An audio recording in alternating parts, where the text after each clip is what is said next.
Assalamualaikum warahmatullahi wabarakatuh. Sahabat porang semuanya, jumpa lagi bareng saya Akibatul Alamin. Di sesi kali ini saya ingin membongkar tentang bisnis atau di pertanian, bisnis pertanian porang secara detail. Dan ini berdasarkan dari banyaknya pertanyaan-pertanyaan yang masuk ke channel saya seputar berkaitan dengan bisnis porang. Tapi sahabat orang semuanya, sebelum saya masuk ke penjelasan kali ini, saya ingin terlebih dahulu mengucapkan minal aidin wal faizin, mohon maaf lahir dan batin, kullu am wa antum bi khairin. Mohon maaf saat orang mungkin masih di sesi lebaran. Mudah-mudahan kita semuanya selalu dalam kondisi sehat ya. Alhamdulillah juga di hari ini kita semuanya masih diberi kesehatan, diberi kekuatan, diberikan keselamatan ya. Yang pertama yang ingin saya jelaskan itu terkait dengan pertanyaan-pertanyaan yang sering sekali bertanya. Pertanyaan ini datang dari para pemula ya, yang ingin bertani atau ingin menekuni perkebunan atau bertani porang ya. Di antaranya adalah pertanyaan itu, apakah porang yang saat ini sedang katanya lagi booming-boomingnya, lagi rame-ramenya, nanti suatu saat jangan-jangan setelah menanam, setelah punya banyak, ini nanti hilang, seperti halnya dengan komoditi ataupun bisnis-bisnis yang tren saat itu.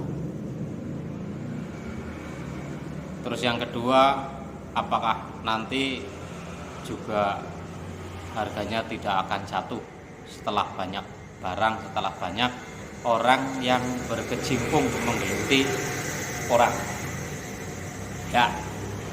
Itu dua pertanyaan yang sangat basic yang pasti ada di otak kita semuanya ketika kita ingin menjalankan sesuatu atau bisnis apapun lah itu.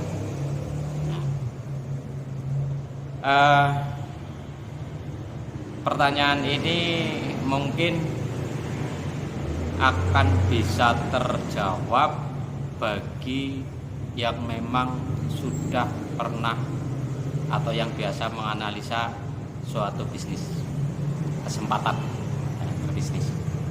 Oke.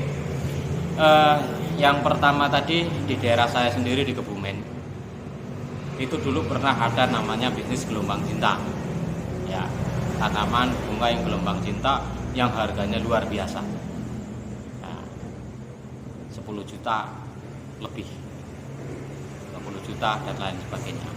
Setelah itu hilang begitu saja. Yang kedua, ada lagi yang baru-baru terakhir, yang dekat-dekat lah, mungkin di Nusantara juga ada, sampai seluruh pelosok Nusantara maksudnya. Itu batu akik booming, setelah itu hilang. Ada lagi di Kebumen juga jenitri. Ada lagi di pertanian California, pepaya California. Itu juga sempat naik tinggi-tingginya dan sekarang sudah mulai hilang. Kemarin juga sempat mau naik jahe merah, komoditi jahe merah, setelah itu hilang. Nah sekarang porang. Caranya bagaimana sih menganalisa? Jangan-jangan ini nanti porang itu seperti komoditi-komoditi yang saat itu ngetren saat itu juga. Nah, ini sebatas pandangan atau yang memang saya analisa sebelum data-data sebelumnya atau data-data lainnya akan saya ungkap nanti di akhir. Yang pertama, orang itu untuk menentukan prospeknya seperti apa adalah produk turunan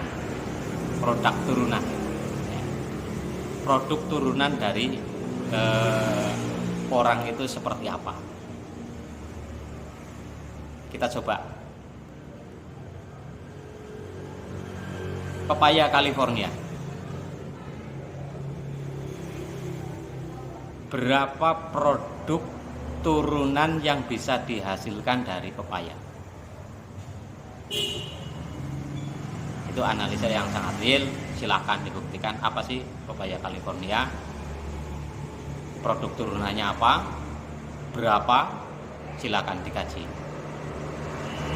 Yang kedua, umur setelah masa panen. Saat masa panen, umurnya itu seperti apa? Pepaya, singkong, dan lain-lainnya pada saat dipanen itu setelah itu hanya mempunyai umur yang sangat sedikit. 1 minggu tidak terjual, harus saat itu dipanen, nggak bisa hilang, sudah pasti harganya akan jatuh. Bahkan orang diberi aja mungkin nggak mau. Nah, yang berikutnya dari sisi harga, kestabilan harga atau harga yang masuk akal rasional, naik turun pasti akan ada, tapi naik turunnya itu dalam batas kewajaran. Dalam batas kewajaran. Dalam saat musim panen itu harganya katakanlah sekilo 2.000 untuk suatu komoditi. Nah, saat tidak panen 2.500, 2.600 dan seperti itu terus sampai 3.000 mungkin. Nah, itu masih dalam tahapan kewajaran naik turunnya. Tapi manakala ada komoditi yang saat panen harganya misalkan 2.000, begitu tidak panen kok menjadi 20.000, itu pasti ada permainan. Atau yang lebih tepat, pasti akan mudah untuk dimainkan. Jadi tidak fair bisnis. Dalam pepatah itu mengatakan kullu syai'in idza kasuro rohuso. Dalam pepatah Arab, segala sesuatu apabila menjadi banyak maka akan menjadi murah maksudnya. Menjadi murah kecuali adab seseorang. Ilal adab. Nah, apa kaitannya dengan seperti itu? Bahwasanya segala sesuatu yang akan menjadi saat menjadi banyak itu pasti akan menjadi murah. Itu pasti, itu rumus. Nah, di sini kita lihat coba mana yang benar-benar itu komoditi real dan ada sesuatu permainan. Padi itu seluruh Indonesia, mungkin hampir seluruh petani, lebih dari 50%, mungkin lebih dari 50% petani Indonesia itu bertanam padi.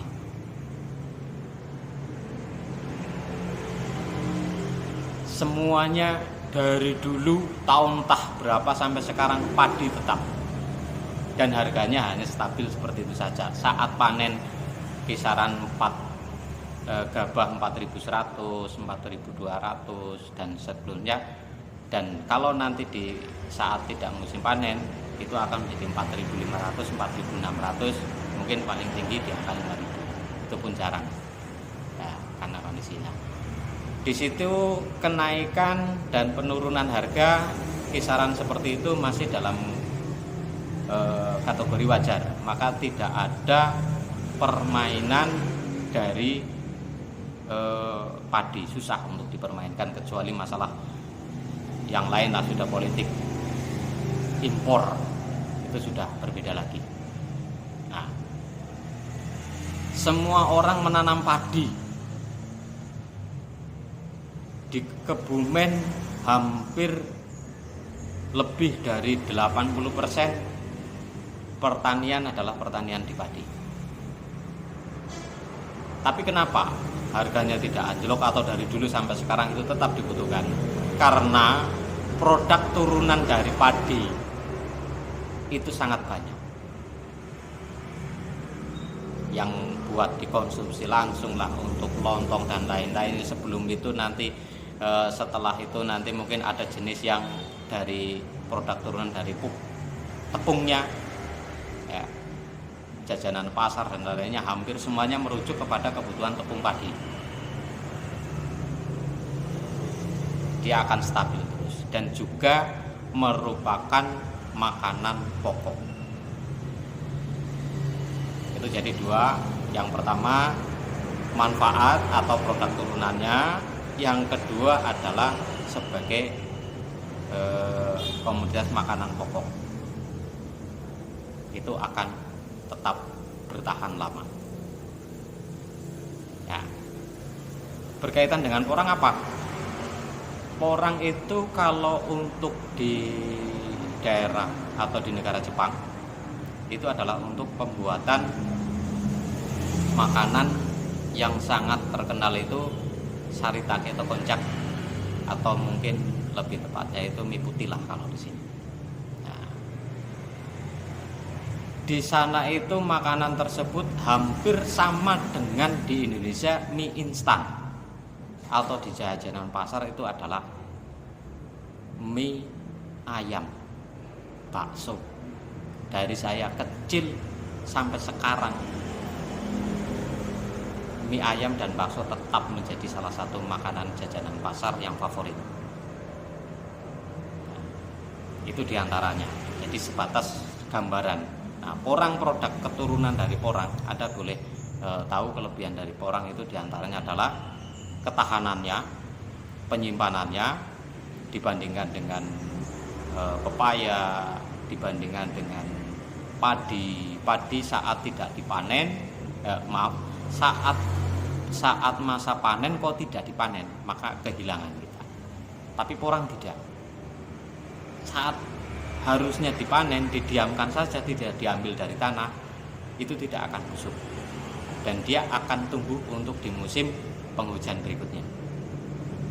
Yang kedua, bila dipanen tidak akan dijual saat itu juga, disimpan juga bertahan lama. Apalagi setelah dikeringkan. Setelah dikeringkan itu juga akan lebih lama penyimpanannya, durasi penyimpanannya, kemampuan simpannya.